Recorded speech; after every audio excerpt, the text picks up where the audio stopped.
Innal hamdalillah nahmaduhu wa nasta'inuhu wa nastaghfiruh wa na'udzu billahi min shururi anfusina wa sayyiati a'malina.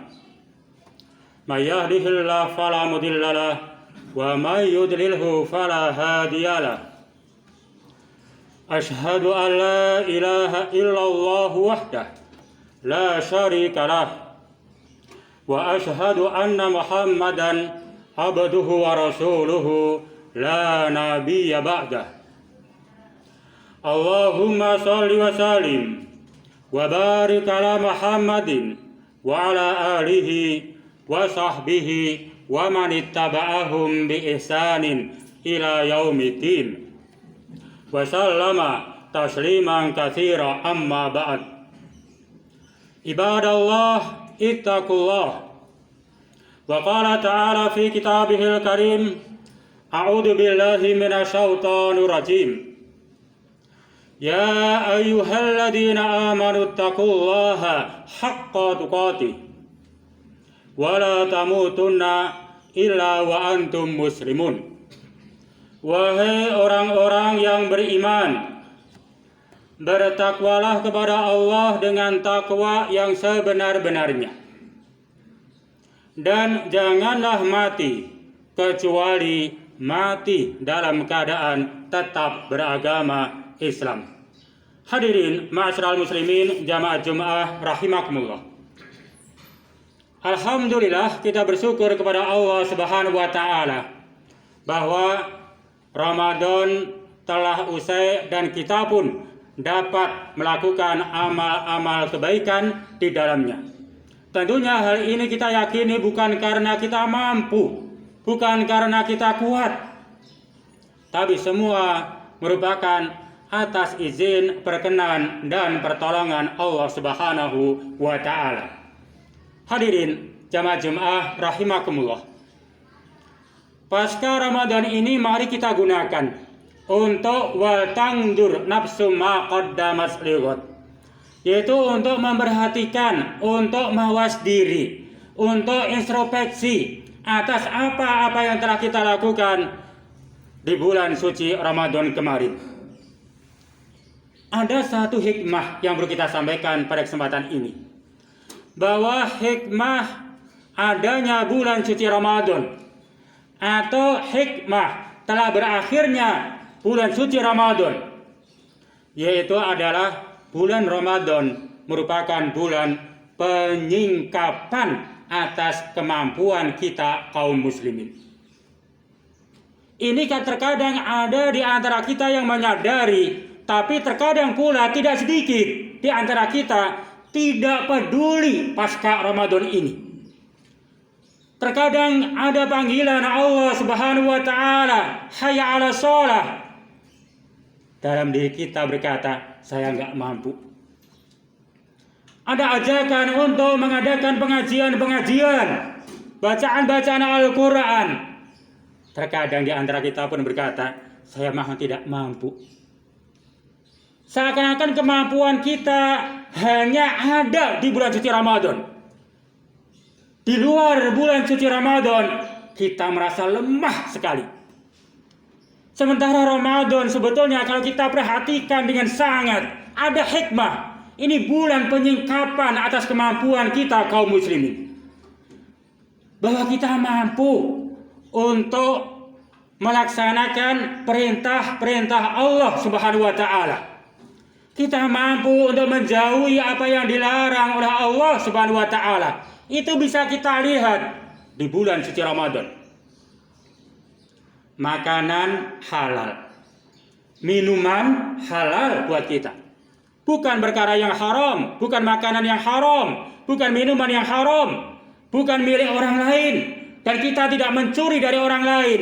Milik kita sendiri dengan cara yang halal, dan itu pun halal buat kita, tidak haram.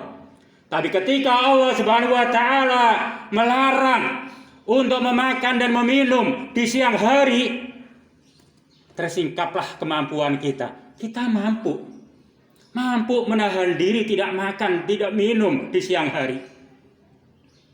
Itu yang terkadang kurang kita sadari. Sebetulnya tersingkaplah kemampuan kita. Demikian pula di bulan suci Ramadan, tersingkap kemampuan kita bahwa kita sebenarnya mampu melaksanakan qiyamul lail, sholat malam atau tahajud. Bahkan 1 bulan penuh kelihatan sekali. Walaupun hal itu kita laksanakan di awal waktu sepertiga malam, setelah sholat isya, kemudian sholat ba'diyah, kemudian kita laksanakan sholat tarawih. Yang mana sholat tarawih itu merupakan qiyamul lail, sholat malam di bulan suci Ramadan. Kita mampu. Ada di antara kita bahkan mampu setelah bangun tidur di malam hari menambah sholat lail lagi. Artinya nampak pada diri kita sebetulnya kita punya kemampuan untuk itu. Terlihat di bulan suci Ramadan. Kita pun mampu untuk bisa melaksanakan sholat dengan berjamaah. Yang namanya sholat lail di bulan Ramadan atau dikenal dengan sholat tarawih, ini hukumnya sunnah. Sekali lagi, hukumnya sunnah. Dan melaksanakan sholat tarawih dengan berjamaah, hukumnya sunnah. Tapi walaupun hal ini hukumnya sunnah, dengan tekad yang bulat, tekad yang kuat, semangat iman kita dan semangat untuk menggapai pahala di sisi Allah Subhanahu wa taala, terungkaplah kemampuan kita. Kita mampu berpayah-payah, berletih-letih, bersungguh-sungguh untuk bisa melaksanakan berjamaah. Ini kita mampu sebetulnya. Berjamaah mampu. Dan juga melakukan amal-amal yang lain. Baca Al-Quran penuh dengan banyak zikirnya, berbakti kepada orang tua, menahan lisan dari perkataan kotor, menahan diri dari perbuatan-perbuatan yang tidak berkenan atau tidak membawa kebaikan atas diri dan orang lain. Kita mampu menahan diri di bulan suci Ramadan. Itu salah satu hikmah yang kita catat, bahwa bulan suci Ramadan tersingkaplah bahwa diri kita kaum muslimin ini ada kemampuan. Tentunya semua itu atas dasar izin dari Allah Subhanahu wa taala. Yang menjadi permasalahan kita pasca Ramadan ini, yang Ramadan kita mampu melaksanakan sholat bahkan berjamaah, maka pasca Ramadan jangan kita berkata tidak mampu. Ketika nanti menghadap Allah Subhanahu wa taala di yaumul akhir, tidak ada alasan. Ya Allah, saya enggak mampu ya Allah. Buktinya Ramadan kita mampu. Buktinya kita Ramadan mampu. Masa setelah Ramadan kita akan beralasan tidak mampu? Akan tertolak alasan kita di hadapan Allah Subhanahu wa taala. Kalau di bulan Ramadan kita bisa menahan hal-hal yang sebetulnya halal, hanya Allah Subhanahu wa taala melarang pada saat-saat tertentu, maka pasca Ramadan ini sebagai seorang muslim hendaklah berusaha, yaitu melakukan hal-hal yang memang itu diperintahkan oleh Allah Subhanahu wa taala, dan jika hal-hal itu dilarang oleh Allah Subhanahu wa taala pun kita hendaklah mampu untuk menjauhinya. Dan itulah sebetulnya nilai-nilai takwa kepada Allah Subhanahu wa taala.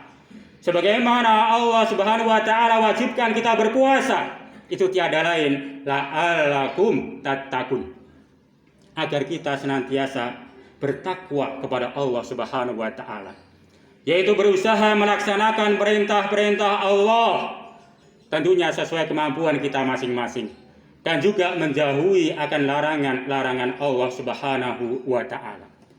Hadirin rahimakumullah. Ada seorang ulama besar, dan disebutkan ini ulama sufi, tapi dia bermanhaj Ahlussunnah wal Jamaah, yaitu Syekh Abu Bakar Asyibli. Ketika beliau ditanya oleh muridnya, "Ya Syekh, mana yang lebih utama? Apakah bulan Rajab atau bulan Sya'ban?" Ini satu pertanyaan yang dilontarkan untuk seorang ulama besar. Mana yang lebih utama antara bulan Rajab dan bulan Sya'ban? Kemudian Syekh Abu Bakar As-Shibli menjawab, kun Rabbaniyan wala takun Sya'baniyan. Jadilah engkau seorang Rabbani, jangan menjadi seorang Sya'bani. Artinya, jadilah engkau sebagai hamba Allah Subhanahu wa ta'ala yang selalu beribadah kepada Allah Subhanahu wa ta'ala sepanjang masa, Rabbani. Dan jangan menjadi Sya'bani, yaitu sebagai hamba Allah yang beribadah kepada Allah hanya di bulan Sya'ban saja. Selepas Sya'ban, semua amal-amal kebaikan yang telah dirajut ditinggalkan semuanya. Sya'bani. Kita mengambil kalimat itu pasca Ramadan ini. Jadilah kita Rabbani. Jangan menjadi Ramadhani. Jadilah hamba-hamba Allah yang senantiasa rajin untuk beribadah kepada Allah sepanjang masa kita, sampai akhir hayat kita. Jangan menjadi Ramadhaniyun, hamba-hamba Allah yang beribadah kepada Allah hanya di bulan Ramadan. Begitu rajinnya di bulan Ramadan merajut amal-amal soleh, setelah Ramadan ditinggalkan semua amal-amal soleh itu. Jangan sampai terjadi. Akhirnya mari kita perhatikan firman Allah Subhanahu wa ta'ala. Di dalam surah Al-Hijr Allah berfirman, wa'bud rabbaka hatta ya'tiyakal yakin. Wa'bud rabbaka. Beribadahlah engkau, menyembahlah engkau kepada Allah. Beribadahlah engkau kepada Allah hatta ya'tiyakal yakin, sampai datang kepadamu al-yakin. Diterangkan oleh para mufassir bahwa al-yakin yang dimaksud adalah al-maut, kematian. Sehingga makna ayat ini, beribadahlah kepada Allah Subhanahu wa ta'ala sampai datang kepadamu kematian. Kendatipun Sya'ban telah berlalu, kendatipun Rajab telah berlalu, kendatipun Ramadan telah berlalu, tapi Allah Subhanahu wa ta'ala maha hidup selama-lamanya. Maka yang kita ibadahi adalah zat yang maha hidup. Ibadahilah Allah Subhanahu wa ta'ala sampai datang kepada kita kematian. Dan itulah yang dinamakan husnul khotimah. Mudah-mudahan Allah Subhanahu wa ta'ala memberikan bimbingan kepada kita semua dan kekuatan kepada kita semua, yaitu pasca Ramadan ini tetap menjadi hamba-hamba Allah yang peduli dengan ibadah kepada Allah hingga kita menemui husnul khatimah. Aku qouli hada